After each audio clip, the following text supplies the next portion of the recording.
భారత క్రికెట్ జట్టుకు స్వదేశంలో ఎదురుదెబ్బ తగిలింది. పటిష్టమైన బ్యాటింగ్, బౌలింగ్ విభాగాల్లో ఫేవరెట్ గా బరిలోకి దిగిన టీమిండియా న్యూజిలాండ్ తో జరిగిన వన్డే సిరీస్ లో అనూహ్యంగా ఓటమిని చవిచూసింది. 37 ఏళ్ల తర్వాత వన్డేలో తొలిసారిగా న్యూజిలాండ్ చేతిలో టీమిండియా స్వదేశంలో ఓడిపోయింది.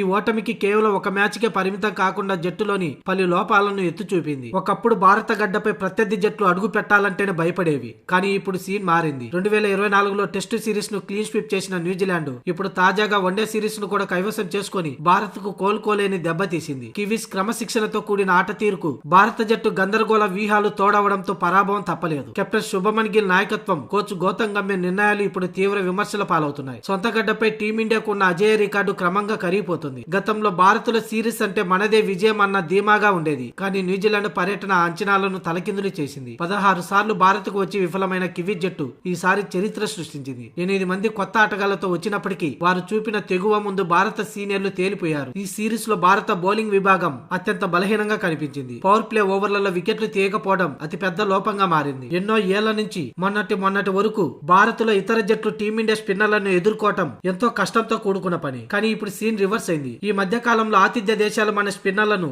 అలౌకగా ఎదుర్కొంటున్నాయి. ఇక నిన్న న్యూజిలాండ్ సిరీస్ లో అయితే రవీంద్ర జడేజా ఒక్క వికెట్ కూడా తీయలేకపోయాడు. కుల్దీప్ యాదవ్ భారీగా పరుగులు ఇవ్వడం ఈ సిరీస్ ఓటమిలో కీలక పాత్ర పోషించింది. చీఫ్ కోచ్ గా గౌతమ్ గంభీర్ తీసుకుంటున్న నిర్ణయాలపై సర్వత్రా విమర్శలు వ్యక్తమవుతున్నాయి. ఫామ్ లో లేని ఆటగాళ్లను పదే ప్రోత్సహించడం, అక్షర్ పటేల్ వంటి ప్రతిభావంతులను పక్కన పెట్టడం వ్యూహాత్మక తప్పిదాలే. ఆటగాడిగా దూకుడు ప్రదర్శించిన గౌతమ్ గంభీర్ కోచ్ గా జట్టులో సమన్వయం తీసుకురావడంలో విఫలమవుతున్నాడనే వాదన వినిపిస్తుంది. గంభీర్ బాధ్యతలు చేపట్టిన తర్వాత ఇప్పటికే టెస్టు సిరీస్లు కోల్పోయిన భారత్ ఇప్పుడు వన్డేల్లోనూ పరాజయం పాలవడంతో అతనిపై ఒత్తిడి మరింత పెరిగింది. ముఖ్యంగా అతను కోచ్ అయినప్పటి నుంచి టీమిండియా స్పిన్నర్లు తేలిపోతున్నారు. అంతేకాకుండా ప్రత్యర్థి జట్ల స్పిన్నర్లను ఎదుర్కోవడంలో టీమిండియా బ్యాటర్లు కూడా విఫలమవుతున్నారు. ఇవన్నీ కూడా కోచ్ తప్పిదాలేనంటూ మాజీ టీమిండియా ప్లేయర్ కృష్ణమాచారి శ్రీకాంత్ పేర్కొన్నాడు. కెప్టెన్, కోచ్ల నిర్ణయాలే టెస్టులు, వన్డేల్లో విఫలమవుతున్నామని పేర్కొన్నాడు.